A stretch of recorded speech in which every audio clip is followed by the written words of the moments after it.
त्यसो भए पहिला पैसा ठ्याक्कै मिलाएर राख्ने होइन, पहिला पैसा तयारी गर्ने होइन, पैसा अनि त्यसपछि चाहिँ कसरी गर्ने एउटा जुनै पनि किबोर्ड दबायो भयो तल होइन, अनि त्यहाँदेखि माथि चोइस गर्ने इङ्ग्लिस, ओके, अनि सिडिएम यहाँ जाने, अनि त्यहाँदेखि एस गर्ने होइन, अनि ठ्याक्कै यो क्यास डिपोजिटमा जाने, ओके, क्यास डिपोजिटमा गइसकेपछि होइन अकाउन्ट नम्बर हाल्ने 16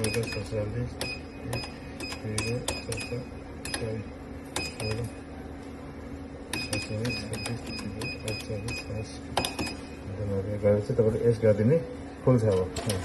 ओके, खुल्छ ठ्याक्कै पैसा यसो सलक्कै हाल्ने हो कि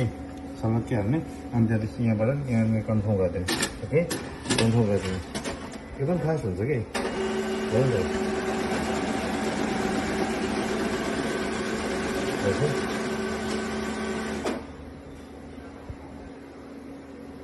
अब यति भयो नि। अब पैसा थप्ने भने अझै पैसा प्लस गर्ने भने चाहिँ यहाँबाट एड क्यास गर्ने होइन, यदि पैसा नथप्ने यति मात्रै हो भने चाहिँ एस गरिदिने होइन, रिसिभ आउँछ रिसिभ पर्खिने,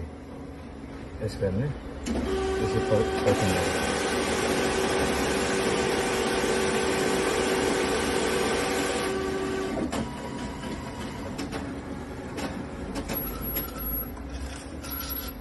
रिसिभ आयो कि यही हो पैसा हाल्ने प्रक्रिया छ कि। त्यसो भए पहिला पैसा ठ्याक्कै मिलाएर राख्ने होइन, पहिला पैसा तयारी गर्ने होइन, पैसा अनि त्यसपछि चाहिँ कसरी गर्ने एउटा जुनै पनि किबोर्ड दबायो भयो तल होइन, अनि त्यहाँदेखि माथि चोइस गर्ने इङ्ग्लिस, ओके, अनि सिडिएम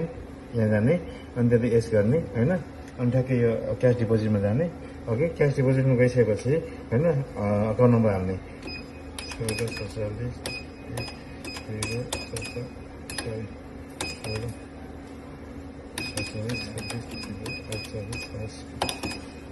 गएपछि तपाईँले एस गरिदिने, खुल्छ अब,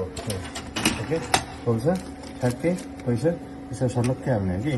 सलक्कै हाल्ने, अनि त्यहाँदेखि यहाँबाट यहाँ कन्फर्म गरिदिने, ओके, कन्फर्म गरिदिने,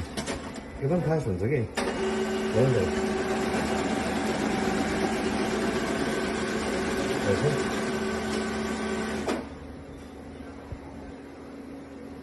अब यति भयो नि। अब पैसा थप्ने भने अझै पैसा प्लस गर्ने भने चाहिँ यहाँबाट एड क्यास गर्ने होइन, यदि पैसा नथप्ने यति मात्रै हो भने चाहिँ एस गरिदिने होइन, रिसिभ आउँछ रिसिभ पर्खिने,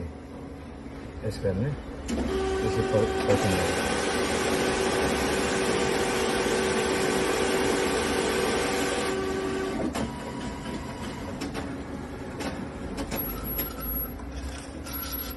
रिसिभ आयो कि यही हो पैसा।